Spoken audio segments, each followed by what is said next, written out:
नमस्कार। आज हम बात कर रहे हैं कि हम पैसे के बारे में सोचते कैसे हैं और क्यों कई बार इतने इलॉजिकल अतार्किक फैसले ले लेते हैं। हाँ। हमारे पास डैन एरियली और जेफ क्रेसलर की किताब है डॉलर और सेंस।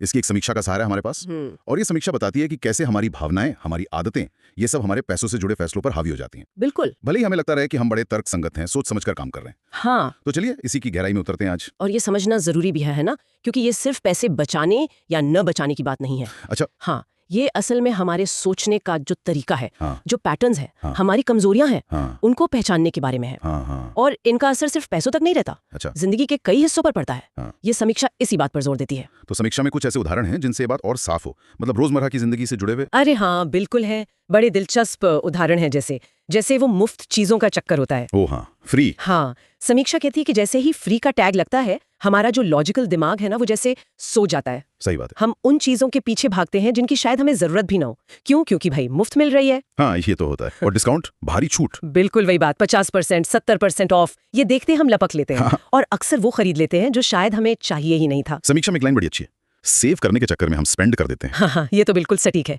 पर ऐसा होता क्यों है? क्या वजह इसकी? देखिए, ये हमारी संज्ञानात्मक कमजोरियां हैं।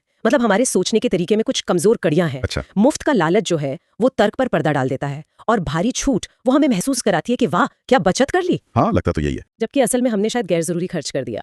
तो ये दिखाता है कि हमारी जो धारणा है और जो असलियत है, हाँ। उसमें कितना फर्क हो सकता है। हाँ, ये बात तो है। और समीक्षा में मेंटल अकाउंटिंग का भी जिक्र था। ये क्या बोला है? हाँ, मेंटल अकाउंटिंग, ये भी बड़ा दिलचस्प कॉन्सेप्ट है। इसका मतलब है कि हम अपने दिमाग में ही पैसे को अलग अलग हिसाबों में रखते हैं। अलग अलग हिसाब कैसे? उसके स्रोत या उसके इस्तेमाल के हिसाब से। समीक्षा में एक उदाहरण है कि मान लीजिए 500 रुपए का खाना है, तो वो शायद बहुत महंगा लगे। हाँ, लग सकता है। लेकिन वही 500 रुपए अगर मूवी टिकट और पॉपकॉर्न पे खर्च हो रहे हो तो वो ठीक लगता है। अरे हाँ, ये तो बिल्कुल सही बात है। मैंने भी महसूस किया ये। पर पैसा तो पैसा है, 500 रुपए तो 500 रुपए हैं। ये अलग अलग क्यों लगता है? बिल्कुल, यही तो है वो दिमागी खेल, वो बग। हम पैसे को एक जैसा मूल्य नहीं देते। अच्छा। जैसे जो पैसा मेहनत की कमाई है, सैलरी का पैसा, उसे शायद हम ज्यादा संभाल कर खर्च करें। हाँ। लेकिन अगर कोई बोनस मिल गया या मान लीजिए कहीं से इनाम में पैसा आ गया, तो उसे उड़ाना ज्यादा आसान लगता है ना। हाँ हाँ, ये तो होता है। तो ये जो मेंटल अकाउंटिंग है, ये हमें पैसे की असली कीमत समझने से रोकती है, और हम खर्च के बारे में इनकंसिस्टेंट, असंगत फैसले लेने लगते हैं। तो फिर सवाल ये उठता है कि इन आदतों को, इन पैटर्न्स को तोड़ा कैसे जाए? क्या समीक्षा कुछ रास्ते बताती है? हाँ, कुछ प्रैक्टिकल तरीके, व्यवहारिक सुझाव दिए गए हैं।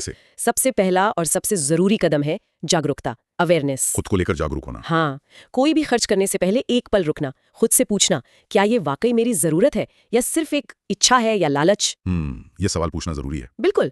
दूसरा, हमेशा चीज की कुल लागत, टोटल कॉस्ट पर ध्यान देना, सिर्फ डिस्काउंट देखकर उत्साहित नहीं हो जाना। हाँ, वो छुपी हुई लागतें भी होती हैं कई बार। बिल्कुल, अपने फैसलों को समझना, अपनी भावनाओं को समझना, और जो बाहरी असर है जैसे विज्ञापन, सेल्स, मुफ्त ऑफर्स, उनके प्रभाव को पहचानना, यही बेहतर वित्तीय व्यवहार की तरफ पहला कदम है। जैसा समीक्षा में कहा गया है, ये किताब और इसके जो विचार है वो सच में आंखें खोलने वाले हो सकते हैं। हाँ, लगता तो है। हमारे दिमाग और पैसे के रिश्ते को सुधारने में मदद कर सकते हैं। बिल्कुल। और जाते जाते एक सवाल छोड़ जाती हूँ सोचने के लिए। हाँ, जरूर। अगर हम पैसे को लेकर अपनी इन मनोवैज्ञानिक कमजोरियों के बारे में, इन आदतों के बारे में ज्यादा जागरूक हो जाएं, तो क्या इसका असर सिर्फ हमारे खर्च करने के तरीके पर पड़ेगा या कहीं और भी?